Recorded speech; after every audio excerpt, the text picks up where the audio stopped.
సర్వకృపానిధియగు దేవాది దేవునికి నా హృదయపూర్వక వందనములు, స్తుతులు, స్తోత్రములు సమర్పించుకుంటున్నాను. అందరికీ శుభోదయం. ఈ దినాన మహోన్నతుడైన దేవాది దేవుడు నీ కొరకు సిద్ధపరిచిన వాక్కు. దేవుని క్రియలను ధ్యానించుము, ఆయన వంకరిగా చేసిన దానిని ఎవడు చక్కపరచును. దేవుని నామమునకు మహిమ కలుగును గాక. ఈ మాటలు ప్రసంగి గ్రంథము 7వ అధ్యాయము 13వ వచనములో వ్రాయబడి ఉన్నవండి. Praise the Lord. Today our God's promise for us. Consider the work of God, for who can make that straight which he hath made crooked. చూడండి నేస్తమా, నీ పట్ల దయగలిగిన నీ జన్మకు కారణభూతుడైన దేవాది దేవుడు ఈ దినాన్ని నీ కొరకు సిద్ధపరిచిన వాక్కు ఏమై ఉన్నది అనగా, దేవుని క్రియలను ధ్యానించుము. ఏమిటి ఈ దినాన నీ దేవుడు నీకు ఈ వాక్కును వినిపిస్తూ ఉన్నారు అంటే, అందలి మర్మం ఏదో ఉంటుంది. దేనిని ధ్యానించమని నీకు బోధిస్తూ ఉన్నారు అంటే, దేవుని క్రియలను ధ్యానించు. ఎందుకు దేవుని క్రియలను ధ్యానించాలి అంటే, నీ దేవుడు నీ కొరకు సిద్ధపరిచి నీ బ్రతుకులో నీకు ఆయనిస్తున్న ఆశీర్వాదములేమిటో నీవు అనుభవించి ఉన్నావు. ఆయన నీ కొరకు చేసిన క్రియలను గూర్చి చూడు. ఏమిటి ఆ క్రియలు?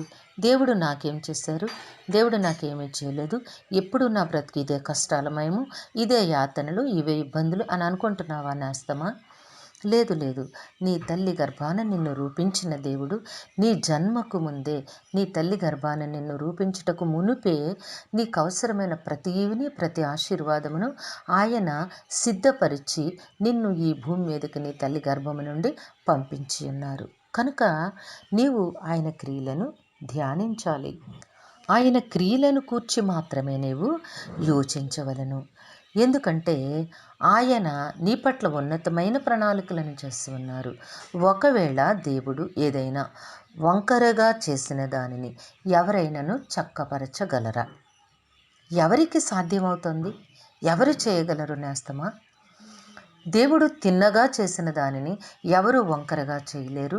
దేవుడు వంకరగా చేసిన దానిని ఏ మనుషుడు కూడా తిన్నగా చేయలేరు. కాబట్టి నీ జీవితంలో దేవుడు నీ కొరకు చేసిన క్రియలన్నిటినీ కూడా నీవు ధ్యానించు, ఆలోచించు, జ్ఞాపకంలోనికి తెచ్చుకో. దేవుడు నీ కొరకు సృజించిన ఈ సృష్టి యావత్తును కూర్చి నీవు ధ్యానించు నేస్తమా, యోచించు. గొప్ప దేవుడు నీ పట్ల ఉన్నతమైన ప్రేమను కలిగి ఉన్నారు. కనుక ఆయన క్రియలను గురించి మాత్రమే నీవు ధ్యానించగలిగినట్లయితే నీవు సంతోషముగా ఉంటావు. నీవు నిర్మించింది ఏమీ లేదు. ఈ సృష్టిలోనికి వచ్చిన తర్వాత నీకు నువ్వుగా కనిపెట్టి నీకు నువ్వుగా సంపాదించినది, సాధించినది ఏముంది నీలో? ఏమీ లేదు. కనుక దేవుడే ఈ సమస్త సృష్టిని, నీకు అనుకూలమైన వాతావరణమును, అవసరమైన ప్రతి ఈవిని ఈ సృష్టిలోనే నిర్మించి తర్వాత నిన్ను నిర్మించినట్లుగా పరిశుద్ధ గ్రంథం నీకు తెలియజేస్తుంది. కనుక నీవు దేవుని క్రియలను మాత్రమే ధ్యానించు. దేనిని గురించి చింతపడకు, దుఃఖించకు. దేవుని ఉన్నతమైన కార్యముల వైపు, ఉన్నతమైన ప్రణాళికల వైపు నీవు ఆశతో ఎదురు చూడగలిగినట్లయితే నీ జీవితంలో నీవు తప్పకుండా ఉన్నతమైన ఆశీర్వాదములను పొందుకోగలుగుతావు. దేవుడు నిన్ను దీవించునుగాక. ప్రార్థన చేసుకుందాము. సింహాసనాసీనుడైన దేవ, మీ ఘనమైన నామమునకు వందనములు చెల్లించుకుంటున్నాము. తండ్రి, మీ బిడ్డకి మీరు ఇచ్చిన పరిశుద్ధ వాక్కును బట్టి స్తుతులు సమర్పించుకుంటున్నాము. ఏ బిడ్డ కొరకైతే వాక్కును సిద్ధపరిచి ఉంచారో వారి జీవితంలోను, వారి కుటుంబంలోను మీ అనలేని ఆశీర్వాదములు అనుగ్రహించండి తండ్రి.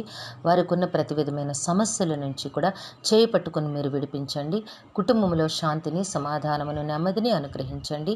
ఆర్థిక ఇబ్బందులను దూరపరచండి నాయన. అనారోగ్యములను దూరపరచండి నాయన. వృద్ధాప్యంలో ఉన్న తల్లిదండ్రులకు సంపూర్ణమైన ఆరోగ్యమును, బలమును, శక్తిని, దీర్ఘాయుష్నిచ్చి నడిపించండి. బిడ్డలకు ఉన్నతమైన భవిష్యత్తును ప్రసాదించండి.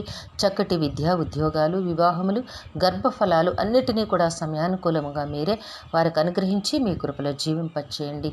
మీ కరుణ వాత్సల్యతను బిడ్డలకు తోడుగా ఉంచి మీ నామ మహిమ కొరకు జీవింపచేయమని ఈ ప్రార్థన మా రక్షకుడును మీ ప్రియకుమారుడైన యేసుక్రీస్తు నామం పేరట అడిగి వేడుకొనిచున్నాము తండ్రి. ఆమెన్. కరుణా వాత్సల్యత కలిగిన దేవుడు మీ కుటుంబ జీవితంలో ఉన్నతమైన ఆశీర్వాదములు అనుగ్రహించి మిమ్మును ఆయన నామ మహిమ కొరకు జీవింపచేయునుగాక. Amen, amen, amen.